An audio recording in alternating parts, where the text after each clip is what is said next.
한번 따라 하실까요? 다윗의 하프타임. 다윗의 하프타임. 올라가는 인생을 시작한 다윗. 올라가는 인생을 시작한 다윗. 자, 우리가 하프타임 비전 특별 새벽 기도회를 하고 있는데, 이 하프타임 비전 특별 새벽 기도회에는 두 기둥이 있다고 말씀드렸습니다. 과거를 되돌아보고 회개하는 것이 한 기둥이라고 한다면, 또 다르게 미래를 바라보며 결단하고 비전과 꿈을 꾸는 것이 또 다른 한 기둥이라고 할 수 있습니다. 어제는 바울에게 환상 가운데 찾아오셔서 유럽 선교의 비전을 주셨고, 그 비전에 순종했던 바울이 어떤 복을 받았는지에 대하여 살펴보았습니다. 오늘은 마지막으로 또 다른 비전의 주인공인 한 사람을 여러분에게 소개하려고 합니다. 그는 우리가 너무도 잘 알고 있는 이스라엘의 가장 위대한 왕, 성군 중에 성군이었던 다윗입니다. 오늘 본문 말씀은 자기를 죽이려 했던 사울 왕을 피하여 도망자의 인생을 살았던 다윗에게 찾아온 인생의 전환점, 드디어 인생의 역전과 반전이 되는 이야기가 기록되어 있습니다. 그러므로 어쩌면 다윗의 인생의 절반은 도망자의 삶이라고 한다면, 또 다른 절반 왕이 되는 이야기, 이 중간에 있는 이 시기가 다윗의 인생의 하프타임이 될 수도 있다라는 이야기입니다. 사울 왕이 죽게 되었고 드디어 사무엘 선지자의 예언대로 그가 왕이 되는 놀라운 이야기가 시작되는 것입니다. 고난이 끝이 나고 소망이 찾아온 것입니다. 슬픔이 변하여 기쁨이 되고 한숨이 변하여 노래가 될 뿐만 아니라 인생의 역전, 반전이 시작되려고 하는 기미가 다윗의 눈에 보였습니다. 이건 하나님이 찾아오시지 아니하여도 우리 인생 가운데 이건 기가 막힌 인생의 변화가 생기는구나. 그런데 그 길을 다윗이 그냥 걸어가지 않고 이 일 속에서 다윗이 놀라운 영적인 행동을 할 뿐만 아니라 거룩한 삶을 살아갑니다. 오늘 본문에 다윗의 삶에 찾아온 이러한 인생의 변화, 인생의 역전, 인생의 반전을 상징적으로 잘 표현해 주는 단어가 나오는데, 그것이 바로 오늘 본문 1절과 2절, 3절에 4번이나 반복해서 등장하고 있는 올라가다라고 하는 단어입니다. 본문에 나타난 올라가다라고 하는 말은 분명히 지리적인 이동을 표현하는 말입니다. 흔히 우리가 지방에서 서울을 갈 때 올라간다 그렇게 표현합니다. 남쪽 지방에서 서울을 와도 그렇게 얘기할 뿐만 아니라 저 강원도 지역에서도 서울을 올 때 분명히 지리적으로는 내려오는데 뭐라고 얘기하느냐면 서울에 올라간다 그렇게 표현하고 있습니다. 분명히 올라간다라고 하는 말은 지리적인 이동을 표현하고 있는 말이지만, 동시에 다윗의 삶이, 다윗의 인생이 새롭게 올라가며 비상하고 있다는 사실을 상징적으로 보여주는 표현이라고 할 수 있습니다. 그러므로 저는 오늘 이 자리에 모인 여러분의 삶에도 다윗처럼 올라가는 인생이 시작되기를 소망합니다. 2018년 하프타임 특세가 끝나고 2018년 하반기를 시작할 때 저와 여러분의 인생에 고난이 끝이 나고 한숨이 끊어지고 눈물의 흔적도 없이 사라져 버릴 뿐만 아니라 우리의 환경도, 우리의 영혼도, 우리의 신앙도 올라가는 놀라운 일이 펼쳐졌으면 좋겠습니다. 사업도 올라가고 자녀들의 학업과 진로도, 자녀들의 결혼의 문제도, 물질의 문제도, 질병의 문제도 모두 바닥을 치고 새롭게 올라가는 인생의 역전, 인생의 반전이 여러분 앞에 시작되기를 소망합니다. 그렇다면 올라가는 사람, 올라가는 인생을 사는 사람에게는 어떤 삶의 특징이 있을까요? 이 놀라운 인생의 변화 앞에 다윗이 보여준 삶의 태도는 무엇일까요? 그 삶을 살펴볼 때 은혜 받고, 우리도 인생길이 열렸다고, 어떤 변화가 일어났다고 내 생각과 내 뜻만 가지고 달려가지 말고 하나님 앞에 나아가 물으며 우리 하나님 앞에 은혜를 입으며 하나님의 뜻을 잘 분별하며 그 변화의 길을 잘 선택하여 달려감으로 내려가는 인생이 아니라 올라가는 인생이 다 되시기를 우리 구주 예수 그리스도의 이름으로 축원합니다. 자, 그렇다면 올라가는 인생은 어떤 삶을 살까요? 따라 하시겠습니다. 하나님의 인도하심을 구하며 살았습니다. 하나님의 인도하심을 구하며 살았습니다. 오늘 본문 1절 말씀은 그 후에라고 하는 단어로 시작합니다. 그 후가 언제일까요? 오늘 본문 앞을 자세히 살펴보면 그 후라는 말은 사울 왕이 죽은 후에라고 하는 말입니다. 사울이 죽었다라고 하는 것은 다윗의 인생에 있어서 아주 중대한 시기입니다. 인생에 중대한 변화가 생긴 것입니다. 이러한 인생의 중대한 변화의 시기에 선택의 갈림길에서 다윗은 자기 마음대로 열려진 길이라고 그 길을 함부로 가지 아니하였습니다. 이 놀라운 변화 앞에서 인간의 눈으로 보여도 무엇인가 변곡점이 있고 뭔가 변화가 있고 분명히 뭔가 길이 열려가고 있다는 걸 느낄 때에도 다윗은 무임성차하여 그 길을 그냥 하나님께서 예전에 내가 기도하였기 때문에 응답으로 이런 변화를 주셨다 그렇게 판단하여 그 길을 마음대로 가지 않고 그가 제일 처음 했던 행동은 하나님께 묻는 일이었습니다. 오늘 본문 1절 말씀 같이 한번 읽어볼까요? 시작. 그 후에 다윗이 여호와께 여쭈아르되 내가 유다 한 성읍으로 올라가리이까 여호와께서 이르시되 올라가라. 다윗이 아뢰되 어디로 가리이까 이르시되 헤브론으로 갈지니라. 다윗이 기도하는데 뭐라고 기도합니까? 유다 한 성읍으로 올라가리이까. 지금 다윗은 사울을 피하여 그동안 어디에서 살고 있었느냐 하면 도망자의 삶을 살면서 광야에서 살았습니다. 지금은 이 시기에 어디에 살고 있느냐 하면 블레셋 진영에 망명하여 시글락이라고 하는 성읍에서 살고 있었습니다. 그러니 후에 망명자의 삶을 살고 있었던 것입니다. 이때 사울의 죽은 소식을 접하고 난 다음에 이제 사울이 죽었으니 자기가 왕이다. 내가 이제 더 이상 고난과 환난을 겪을 필요가 없다. 그렇게 판단하여 막 모으고 있는 군사들을 모아서 그냥 그렇게 움직였던 것이 아니라 하나님께 겸손하게 물었습니다. 주님, 내가 유다 지역으로 유다에 있는 성읍으로 올라가도 되겠습니까? 그러니까 우리 주님께서 뭐라고 대답하시느냐 하면 중간에 보니까 여호와께서 이르시되 뭐 하라고요? 올라가라. 허가를 해 주었습니다.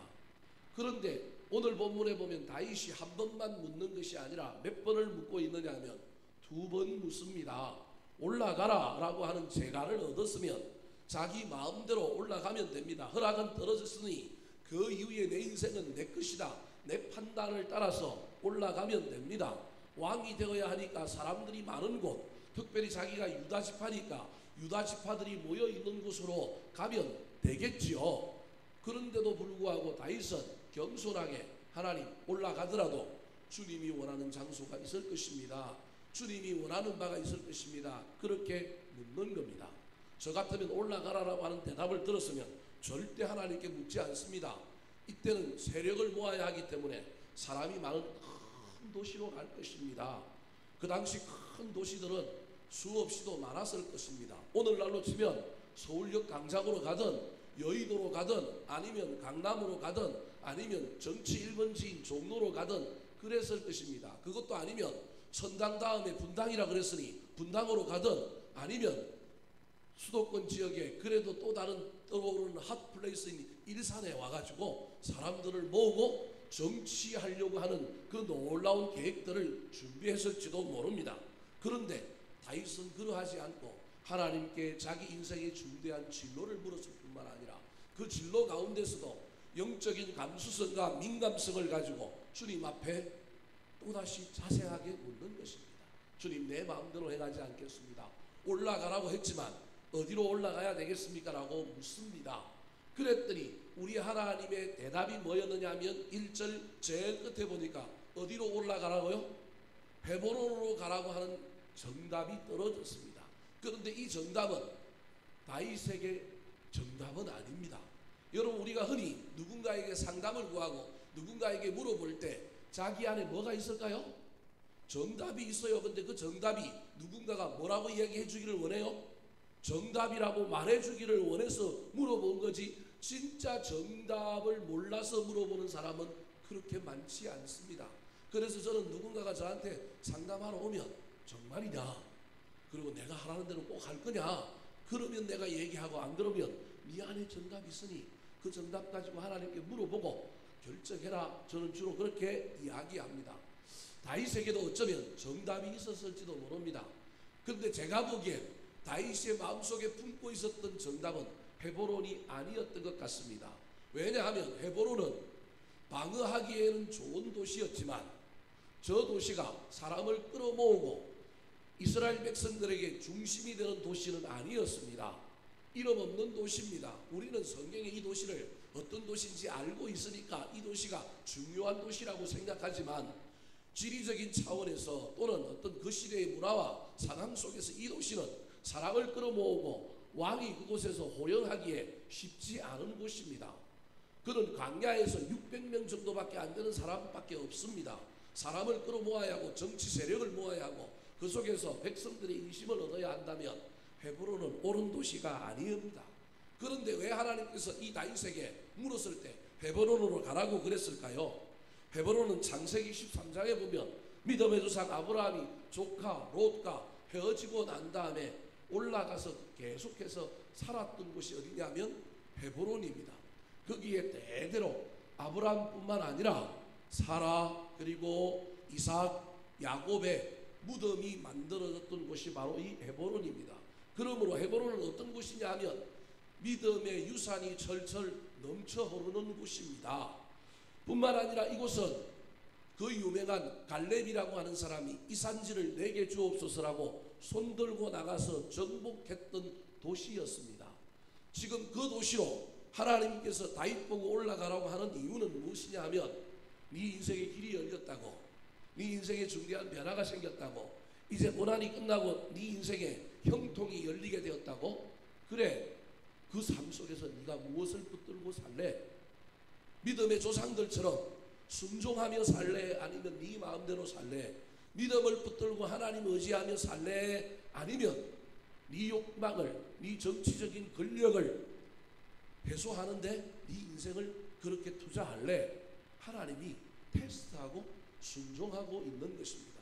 이게 테스트였는지 순종을 확인하는 것인지 아닌지를 나중에 어떻게 보면 아느냐 하면 훗날 다윗이 여기서 왕조를 세우고 난 다음에 나중에 10개 지파, 북쪽의 10개 지파가 다윗에게 내려와서 투항하며 이스라엘 전체의 왕이 되게 해달라고 할 때 수도를 이 헤브론에서 다른 곳, 즉 예루살렘으로 옮기는 것만 보아도 이게 이스라엘 남쪽 지역에 아주 치우칠 뿐만 아니라 사람이 통과하고 오고 가기가 쉽지 않은 곳임을 알 수 있습니다. 그래서 이곳은 수도가 될 수 있는 그런 곳은 아닙니다.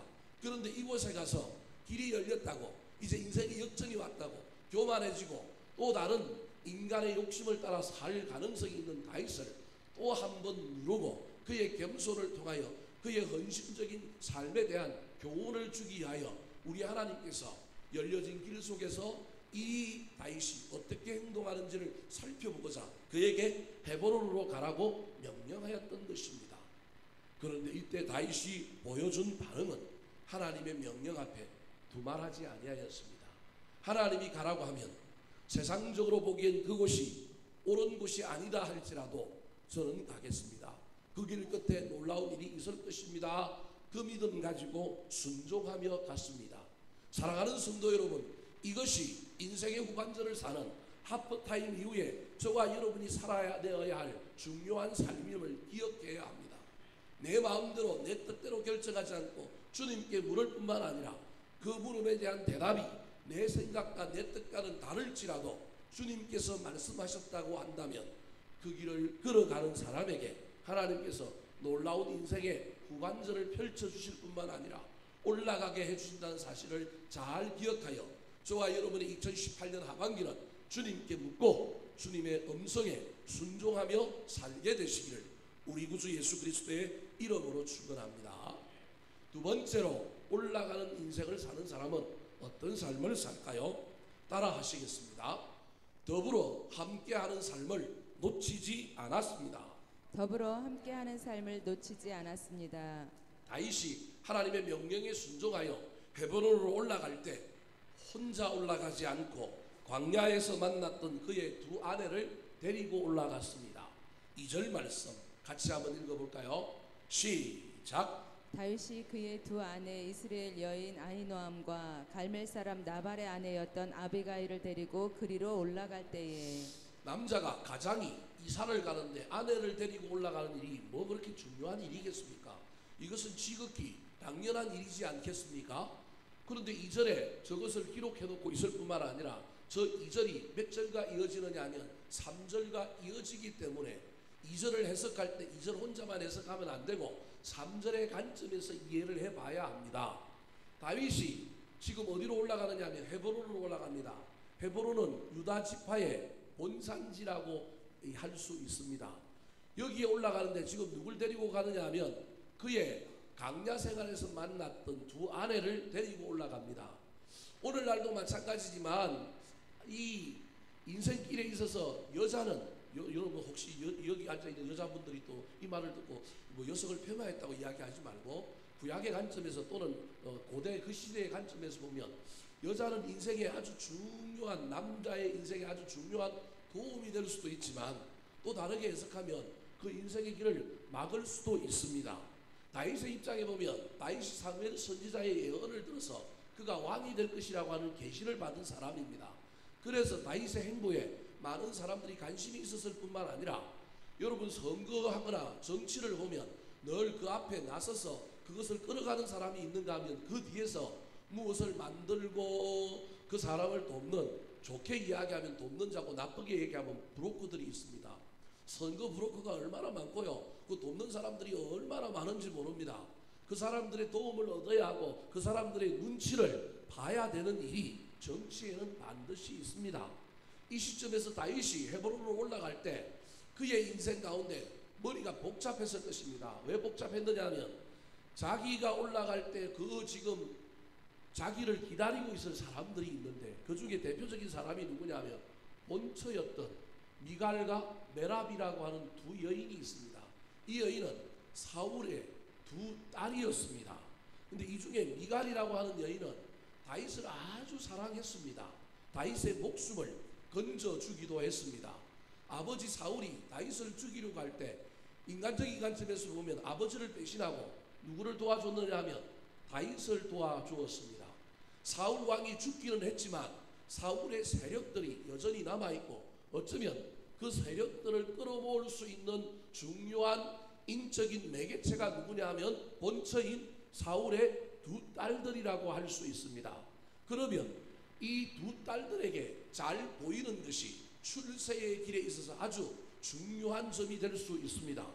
그래서 저 같으면 머릿속이 복잡했을 것입니다. 이 두 여인을 데리고 올라가면 저기 있는 본처와 머리끄댕이를 붙들고 싸울 거고 막 시기와 질투가 일어날 텐데 내가 큰 일을 해야 되는데 이 큰 일 앞에 가정의 문제를 다스리지 못하여 얼마나 많은 분란이 일어날까. 그리고 내가 본처들의 도움을 얻어서 사울 왕이 남기고 간 그 세력들을 끌어안으면 내가 일양 스타덤에 오르고 왕이 될 수 있을 터인데 라고 하는 생각들이 스치고 지나갔을 것입니다. 이때 현실적인 필요를 가지고 이 문제를 해결한다면 저 같으면 누굴 안 데리고 가느냐 하면 이 두 여인을 안 데리고 갑니다. 뭐라고 얘기하냐면 남자가 수요를 좀 해서 이 두 여인 앞에 눈물을 펑펑 흘리면서 내가 사랑은 누구를 한다고요? 내가 너희들을 사랑한다. 사랑은 너희들한테 있는데 현실적인 필요가 저 헤브론에서 나를 기다리고 있는 두 여인이 있는데 그 두 여인에게 잘 보일 필요가 있으니 내가 요 중간에 방 하나 얻어줄 테니 너희들이 여기서 살고 있으면 내가 저기 올라가서 왕 되고 나면 너희들을 부르겠다. 왕이 되고 나면 내가 너희들을 반드시 본처 이상으로 대우해 줄 테니 좀 내 상황을 이해하고 좀 내 말을 좀 들어주면 좋겠다. 이렇게 말할 수 있었을 것입니다. 그런데 다윗은 그렇게 하지 아니하였습니다. 다윗의 인생의 중요한 가치는 사람이었지 출세가 아니었습니다. 순간 눈에 보이는 출세를 위하여 사람을 버리는 것을 선택하지 않고 그는 끝까지 고난의 시절에 광야 시절에 자기와 함께하고 자기의 인생의 삶을 나누며 눈물을 닦아주며 서로 위로했던 두 여인을 그대로 데리고 올라갑니다. 올라가면 문제가 있고 올라가면 여러 가지 어려움이 있음을 알면도 불구하고 그것을 감수하며 내가 함께했던 사람 끝까지 버리지 않으리라 그 결단을 가지고 올라갑니다. 저 해석이 이유가 타당한 해석이라고 할 수 있는 이유가 저 2절 다음에 그리로 올라갈 때 하고 난 다음에 그 다음에 나오는 9절이 이 해석을 뒷받침해 줍니다. 이 두 아내들만 데리고 올라간 것이 아니라 누굴 데리고 올라가느냐 하면 3절에 보면 강야 시절에 그와 함께 했던 사람들도 데리고 올라갑니다.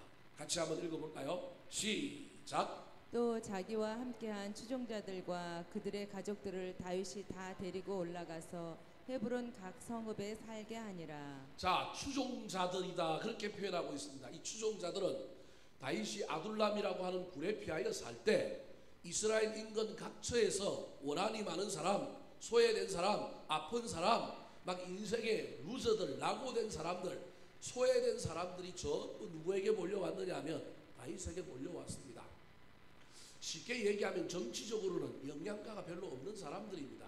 물론 이들과 함께 동고동락은 했지만 이제 다윗의 인생에 이들은 부담이 되면 부담이 되지 도움이 될 만한 사람들은 아닙니다. 사회의 비주류란 말이에요. 정치적인 영향력이 있는 사람들이 아니란 말이에요. 나중에 이들에게 200명이 더 붙어서 600명이 됩니다. 근데 이들을 데리고 올라갑니다. 안 데리고 올라가는 것보다 사람을 많이 모아야 하는 다윗의 입장에서 600명을 데리고 올라가는 건 당연한 것처럼 보이지만 저 말씀에 그들만 데리고 올라간 것이 아니라 그들의 무엇을 데리고 올라가요? 가족들을 데리고 올라갑니다. 가족들을 데리고 올라갈 뿐만 아니라 3절 끝에 보면 헤브론 각 성읍에 뭐하게 하니라? 살게 하니라. 이 말은 그냥 입으로 살아라 이렇게 했다는 것이 아니라 그들의 방을 얻어주고 그들 방에 쌀을 사주고 그들 집에 가스레인지 넣어주고 냉장고 넣어주었다라고 하는 의미가 저 안에 들어가 있는 겁니다.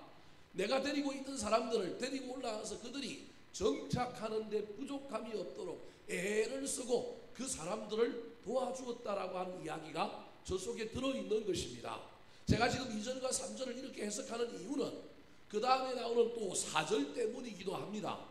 저런 모습들 속에 3절과 4절은 시간적인 간격이 좀 있습니다.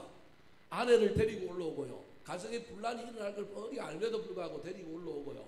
자기 인생에 도움이 되기보다는 발목을 잡을 거고 자기 인생에 훨씬 더 손해를 끼칠 만한 부담이 되는 사람들을 끝까지 책임지고 데리고 올라와서 그들을 살피고 그들을 도와주는 이 일을 했을 때 어떤 일이 일어나느냐 하면 4절 말씀에 보면 어떤 일이 일어났습니까? 자, 우리 화면에는 안 나옵니다. 오늘 보면 4절 말씀 같이 한번 읽어볼까요? 4절입니다. 시작. 유다 사람들이 와서 거기서 다윗에게 기름을 부어 유다 족속의 왕으로 삼았더라. 예, 거기까지요. 3절과 4절은 시간적인 갭이 있는 것입니다. 3절에 유다가 사람들을 이끌고 아내를 데리고 자기를 따르는 600명을 데리고 그 가족들과 함께 헤브론 성읍에 입성을 했어요. 그런데 헤브론에는 이미 누가 살고 있어요? 사람들이 살고 있어요. 물론 유다 편에 서 있을 가능성이 있는 유다 지파니까 다윗의 편을 들어줄 수 있는 동족들이 살고 있지만 이미 그 사람들은 기득권을 가지고 땅을 가지고 있고 이미 기득권을 가지고 뭘 가지고 있는 사람들이냐면 집을 가지고 있는 사람들입니다. 지금 우리 제주도에 예멘 난민들이 들어와 갖고 지금 국민들이 막 헷갈리고 고민스러워 하잖아요. 근데 여러분 성경의 관점에서 보면 그 사람들은 나그네거든요. 복잡한 문제가 없다는 얘기가 아니라 성경의 관점에서 보면 그 사람들은 나그네란 말이에요. 우리 나그네를 대우해야 되는 게 성경의 관점인데 그걸 지금 제일 먼저 반대하고 있는 사람들이 누구냐면 보수 기독교가요. 뭐 때문에 그러냐면 그 사람들이 이슬람이라고 하는 종교적인 문제 때문에 기독교에는 이게 종교 문제, 반공의 문제만 딱 나오면 성경의 가르침이 어떤가는 생각 안 하고 뭐만 딱 생각하느냐 하면 이 두 가지가 그냥 촉이 따갖고 우리나라 이슬람화 될지 몰라, 우리나라 막 종교 문제가 이상하게 될지 몰라 이 생각 때문에 지금 제일 많이 가짜 뉴스를 만들어내고 제일 많이 반대하는 지역이 어디냐면 개척이 어디냐면 우리 보수 기독교예요. 사실은 그게 틀렸다 나쁘다 얘기하는 것이 아니라 그 문제와 유사한 문제가 어디에도 펼쳐질 수 있느냐 하면 다윗이 헤브론 성읍에 올라갔을 때 펼쳐질 수 있는 거예요. 동족이긴 하지만 갑자기 사람들이 유입이 돼. 근데 그 사람들이 또 속에서 집을 얻어야 되고 거기 살아야 되는 이런 문제가 생기는 거예요. 근데 이때 기존에 정착하고 있는 유다 지파 사람들이 다윗이 하는 행동을 보는 거예요. 다윗이 성에 입성했대.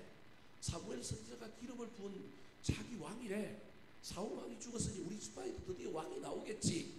하지만 사람들이 처음부터 환영한 게 아니라는 얘기예요. 어떻게 하는지를 살펴보는 거예요. 창문에 블라인드를 반쯤 열고 쳐다보는 거예요. 아이고, 키가 사울보다 훨씬 작네, 못생겼네, 저게 왕노릇 할 수 있을까 살펴본 거예요. 그런데 결정적으로 이 헤브론에 살고 있는 유다 지파의 사람들의 마음을 감동시킨 사건들이 누구의 눈에 띄느냐 하면 이 헤브론에 거주하고 있는 사람들의 눈에 띄는 거예요. 이 다윗이 하는 일을 보니까 자기와 함께하는 사람을 버리지 않는 거예요. 자기와 함께한 사람들을 책임지는 지도자인 거예요. 현실 앞에 이익이 되느냐 이익이 안 되느냐의 문제가 아니라 어려운 시절에 나와 함께한 사람, 내가 당장 현실의 눈앞에 이익을 위하여 이들을 버릴 수 없다. 그래서 진심으로 그들을 살피고 오고 가면서 집을 얻어주고 그들을 살피고 안부를 묻고 물건을 넣어주고 이런 모습에 감동이 된 겁니다. 그게 3절과 4절 사이에 사실은 생략이 되어 있는 거예요. 여러분, 어느 누가 사무엘 선지자의 예언이 계시가 있었다고 다윗이 헤브론 속에 들어오자마자 유다 지파가 전부 꽃들고 나가고 왕이여 오십니다, 우리 왕이 되어 주십시오, 이럴 일은 없다라는 거예요. 같은 동족이긴 하지만 반드시 무슨 기간이 필요하냐면 테스트 기간이 필요한 거예요. 이건 인간이 살고 있는 모든 조직에 반드시 통과 의례라고 하는 테스트 기간을 거쳐야 되는 거예요. 교회도 마찬가지요.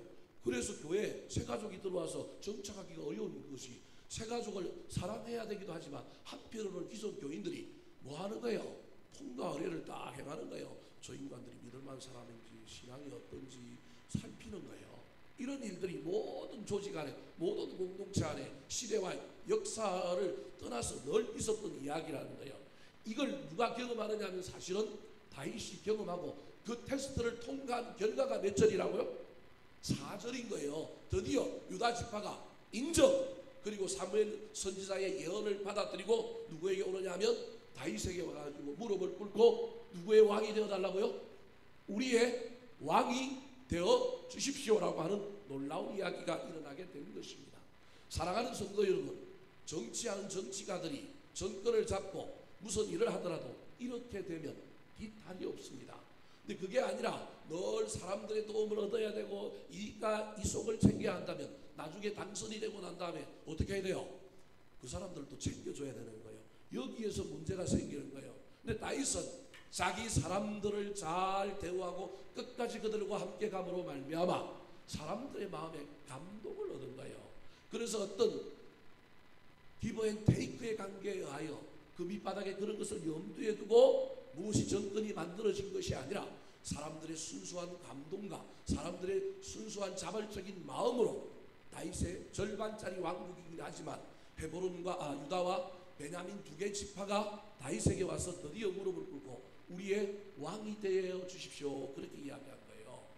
여러분, 이민자가, 도망자가 어떤 도시에 와가지고 도시에서 갑자기 추앙을 받아서 왕이 되는 놀라운 사건이 오늘 본문에 기록되어 있는 겁니다. 여기에는 하나님의 인도하심이 있고 하나님의 뜻이 있지만 이 하나님의 뜻이 온전히 현실이 되고 실현되는 이 일 가운데 다윗이 보여주었던 놀라운 삶의 태도가 있었다는 사실을 잘 기억하시기 바랍니다.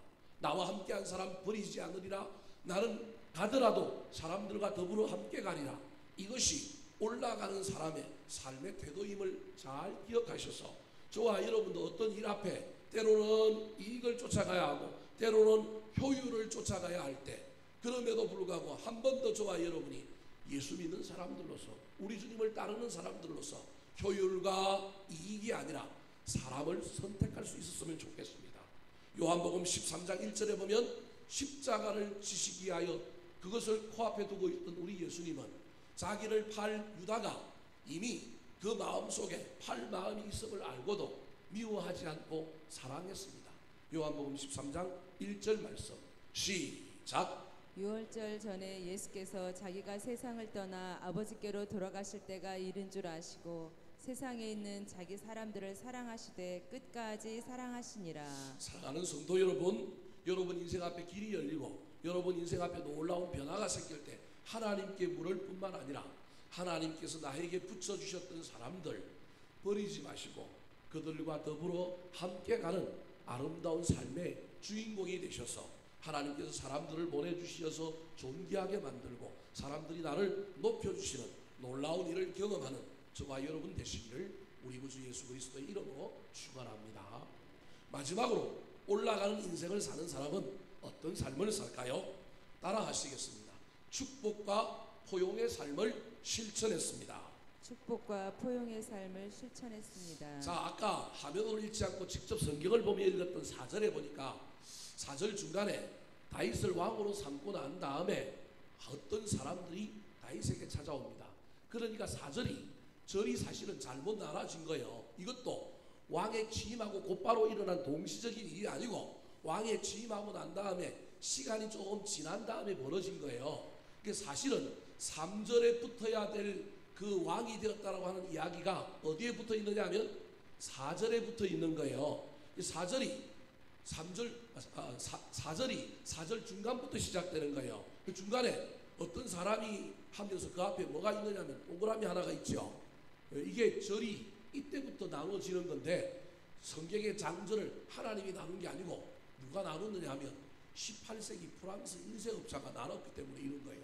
인간은 한계가 있는 거예요. 그래서 여러분 성경 장절을 하나님이 나눠줬다고 오해하면 큰일 납니다. 이게 사람이 나눴기 때문에 이게 절이 잘못 나눠진 거예요. 하여튼 4절 중간부터 새로운 절, 새로운 이야기가 시작되며 이 새로운 이야기는 시간의 경과가 있었다라고 하는 것을 우리에게 보여준다는 사실을 기억해야 합니다. 다윗이 왕이 되어서 시간이 한참 지난 후에 어느 날 누가 찾아와서 사람들이 고자질을 합니다. 이 사람들은 고자질을 하는데 어떤 원리를 가지고 고자질을 하고 있느냐면 내가 A라는 사람과 원수지간에 있으면 A라고 하는 사람을 돕는 B라는 사람도 누구랑 원수다? 나랑 원수다. 우리 인간이 가지고 있는 기본적인 도식이잖아요. 그래서 때로는 내가 어떤 사람하고 사이가 안 좋은데 그 사이가 안 좋은 그 어떤 사람하고 친하게 지내는 또 다른 그 어떤 사람이 내가 싸워서 뭐 좋게 여기지 않는 그 사람들보다 훨씬 더 미워질 때가 있습니다. 우리 인간이 가지고 있는 감정이 그거예요. 이 감정을 이용한 사람이 누구냐면 오늘 본문에 나오는 어떤 사람들이에요. 이 사람들이 와가지고 무슨 이야기를 하느냐 하면 사울 왕이 죽었는데 그 사울 왕이 벳산이라고 하는 도시에 그 돌벽에 사울 왕이 시체가 창에 찔려서 꽂혀 있어요. 그러니까 사람이 죽었는데 사람을 그냥 성벽에다가 꽂아놓은 채로 그대로 있는 거예요. 그러니까 길르앗 야베스라고 하는 다른 동네에 사는 사람들이 사울 왕이 죽은 소식을 듣고 쫓아와가지고 사람이 저렇게 매달려 있으면 안 된다 싶어서 인권적인 차원에서 그 사울의 시체를 내려다가 장사를 지내줬어요. 장사를 지낼 수밖에 없었던 이유는 길르앗 야베스라고 하는 사람이 사울 왕이 괜찮았을 때 초기에 왕이 되었을 때 모압이라고 하는 나라에 침공을 받아서 완전히 씨가 말릴 뻔한 위기를 당하게 되었는데 이 사울 왕이 이 길르앗 야베스 사람들을 구원해 주었어요. 이때 그 은혜를 이 길르앗 야베스 사람들이 가슴에 새기고 있다가 사울 왕이 죽었는데 그 시체가 성벽에 매달려 있다는 소식을 듣고 찾아가서 그 시체를 수습하여 장례를 치러준 거예요. 근데 이것을 엿보고 있는 사람들이 사울과 다윗은 원수지간, 그런데 사울의 시체를 장사해주는 야베스 사람들도 다윗이 뭐 할 거다? 미워할 거다. 내가 이 좋은 소식을 다윗에게 알려주면 다윗이 나한테 상을 주거나 다윗의 왕국에 한 자리를 줄 거다라고 하는 기대감을 가지고 고자질을 한 거예요. 그런데 이 사람들의 고자질에 다윗이 보여준 반응은 전혀 다른 반응이었습니다. 자, 5절과 6절에 다윗의 반응이 나옵니다. 같이 한번 읽어볼까요? 시작. 다윗이 길르앗 야베스 사람들에게 전령들을 보내 그들에게 이르되 너희가 너희 주 사울에게 이처럼 은혜를 베풀어 그를 장사하였으니 여호와께 복을 받을지어다. 너희가 이 일을 하였으니 이제 여호와께서 은혜와 진리로 너희에게 베푸시기를 원하고 나도 이 선한 일을 너희에게 갚으리니. 5절은 쉽게 이야기하면 축복하는 거예요.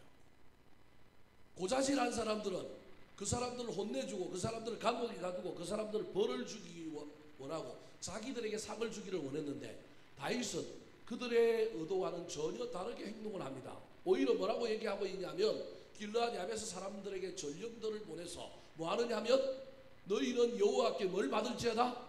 복을 받을지어다 축복하는 거예요. 6절은 축복만 한 것이 아니라 칭찬과 함께 뭘 주겠다고 얘기하는 거냐면 상을 주겠대요. 선한 일을 했기 때문에 선행상을 주겠다라는 거예요. 그래서 저 6절 끝에 보니까 이제 여호와께서 은혜와 진리로 너희에게 베푸시기를 원하고 이 축복이란 말이에요. 축복 함께 나도 이 선한 일을 너희에게 뭐하리라? 갚으리라. 너희들이 한 일은 잘못된 일이 아니라 선한 일이다. 그리고 이 선한 일을 내가 뭐 하겠다고요? 갚겠다라는 거예요. 여러분 이게 쉬울까요? 어려울까요? 글로 기록되어 있고 우리가 읽으니까 야 이거 뭐 쉽다라고 생각하지만 막상 삶의 현장에 들어가서 저와 여러분이 이런 일을 겪으면 군사들을 보내어 그들을 잡아오게 하기가 쉬울까요? 다윗처럼 이렇게 사람들을 칭찬하고 축복하기가 쉬울까요? 여러분 이게 쉽지 않습니다. 여러분 삶의 현장에서 한번 해보십시오. 나하고 사이가 안 좋은 사람은 그 사람이 옳은 말을 해도 그 말이 옳게 들리는 게 아닌 게 우리 인간이란 말이에요. 그런데 도리어 그 사람들을 향하여 축복을 해버리는 거예요. 축복뿐만 아니라 7절에 보면 놀라운 이야기를 합니다. 자, 7절 같이 한번 읽어볼까요? 시작. 이제 너희는 손을 강하게 하고 담대히 할지어다. 너희 주 사울이 죽었고 또 유다 족속이 내게 기름을 부어 그들의 왕으로 삼았음이니라 하니라. 7절 초반절에 나오는 저 파란 글씨 이제 너희는 손을 강하게 하고 담대히 할지어다라고 하는 말은 고대의 사람들을 위로하고 안심시킬 때 쓰는 전형적인 상투적인 표현입니다. 무슨 말이냐면 전령들을 보냈는데 그 전령들 중에 다윗이 왕국의 초창기다 보니까 그 전령들이 제가 보기에 우리로 치면 문관이 간 게 아니라 누가 간 거예요? 무관이 갔단 말이에요. 군인들이 갔단 말이에요. 군인들이 오니까 자신들도 사울 왕의 시체를 장사를 치러주면서 이 길르앗 야베스 사람들도 생각을 했을 거 아니에요. 아무 생각 없이 한 것이 아니라 요거 하면 우리가 혹시 잘못될 수도 있는데라고 하는 생각을 했을 건데 아니라 다를까 누가 오는 거예요? 다윗 왕이 군사들을 보내온 거예요. 그러니까 얼마나 쫄았겠어요. 대가를 치를 걸 감수하고 했지만 막상 그 일이 벌어지니 그 마음이 얼마나 두근반 세근반 그랬겠습니까? 그런 상태에 있는 사람들을 지금 뭐 하느냐 하면 위로하는 표현이 저거예요. 이제 너희는 손을 뭐하게 하라고요? 강하게 하고 담대히 할지어다. 겁 안 먹어도 된다. 아무 일 없다. 앞에 실컷 칭찬해놓고 축복해놓고 뒤에 또 때릴 수도 있잖아요. 근데 그게 아니다 라는 이야기를 딱 하는 거예요. 그래 놓고 7절 후반절에 본문과는 어울리지 않는 이야기를 해요. 안 해도 될 말을 하는 거예요. 그 말이 무엇이냐면 너희들이 주인으로 섬겼던 너희들의 주인 사울은 죽었다. 가거는 지나갔다 그런 말입니다. 그런데 유다 족속이 내게 기름을 부어서 그들의 뭘 삼았다? 왕으로 삼았다. 이게 자랑하는 것도 아니고 왜 뜬금없는 이런 말을 할까요? 이 말은 다른 말이 아니라 현실을 직시하고 너희들 용감하다. 너희들 용맹하다. 너희들 어리를 아는 사람들이다. 내가 너희들을 내 왕국에 신하들로 쓰고 싶다. 내 왕국을 건설하는 일에 너희들이 한번 참여해보지 않겠느냐 그 말입니다. 저 말이. 그러니까 여러분 적을 그냥 단순히 용납하는 것이 아니라 적을 내 사람으로 만들어 완전히 포용하여 나와 함께 이 길을 걸어가겠다라고 하는 거예요. 이게 얼마나 어려워요. 적을 용납하고 그들은 내버려 두는 것도 쉽지 않은데 나와 반대편에 서 있는 사람을 그냥 내버려 두는 것도 쉽지 않은데 내버려 두지 않을 뿐만 아니라 어떻게 하고 있다고요? 끌어안고 포용하고 있는 겁니다. 여러분 그래서 훗날 다윗이 자기 인생을 정리하면서 사무엘하 23장이라든지 역대상 11장에 보면 자기 왕국에 충성했던 사람들의 이름의 명단을 쭉 적고 있는데 그때 누가 나오느냐 하면 이 길르앗 야베스 출신의 사람들이 등장합니다. 성경은 기록하고 있지 않지만 이 이야기를 들었던 길르앗 야베스 사람들이 감동을 받아서 원수로 반대편에 나와서 비판자가 되거나 늘 다리를 붙드는 사람들로 살아갔던 것이 아니라 이들이 마음을 바꾸어서 새로운 주인을 받고 누구에게 귀의했느냐면 이 다윗 왕의 정부에 들어갔다라고 하는 것을 알 수가 있는 겁니다. 사랑하는 성도 여러분, 반대자들이 있고 비판하는 사람들이 있으면 에너지를 거기에 쏟아야 되기 때문에 늘 힘듭니다. 교회가 성장하지 않는 많은 이유들 중에 때로는 바깥으로 쏘아야 될 에너지를 어디에 쏟고 있기 때문이냐 하면 안에다가 쏟고 있기 때문에 그럴 수도 있습니다. 그래서 포용하고 칭찬하고 더불어 함께 가고 하나 되는 일이 얼마나 중요한지 모릅니다. 다윗은 그것을 알고 그것을 실천했던 것입니다. 사랑하는 성도 여러분, 목사인 제가 다윗처럼 살게 해달라고 기도해 주시기 바랍니다. 다윗처럼 넓은 마음을 품고 내 마음을 죽이고 사람을 품을 수 있어야 합니다. 뿐만 아니라 여러분도 그런 삶을 살아야 합니다. 다윗의 왕국이 늘어나고 훗날 북쪽에 있는 10개 지파도 정치적인 변화가 있어서 그러기도 했지만 투항하여 이스라엘 12개 지파의 다윗이 왕이 되고 다윗의 왕국이 점점 늘어갔던 이유는, 그리고 다윗의 왕국에 유대인뿐만 아니라 이스라엘 백성들뿐만 아니라 이방인들, 핵족속 우리아라든지 또는 수많은 이방인들이 다윗의 왕국에 기여하고 왕국을 세우는데 지대한 역할을 했던 이유가 다윗의 어떤 삶이냐면 포용하는 삶 때문이었다고 하는 사실을 잘 기억하시기 바랍니다. 올라가는 삶을 살기를 원합니까? 하나님이 더 높여주시기를 원하십니까? 그러면 여러분 품어야 합니다. 다른 사람을 세워야 한다는 사실을 잘 기억하여 적으로 만들지 말고 원수처럼 여기지 말고 예수 그리스도의 사랑만으로도 우리가 해야 될 그 일을, 때로는 그것을 넘어서 하나님께서 우리를 장대케 하시고 형통케 해주시는 귀한 방법을 잘 깨달아서 사람을 품고 축복하며 칭찬하며 세우며 살게 되시기를 우리 구주 예수 그리스도의 이름으로 축원합니다. 한번 따라 하실까요? 다윗의 하프타임. 다윗의 하프타임. 올라가는 인생을 시작한 다윗. 올라가는 인생을 시작한 다윗. 하나님의 인도하심을 구하는 삶. 하나님의 인도하심을 구하는 삶. 더불어 함께하는 삶. 더불어 함께하는 삶. 축복과 포용의 삶. 축복과 포용의 삶. 이 시간 우리 들은 말씀 붙들고 한번 기도할까요? 하나님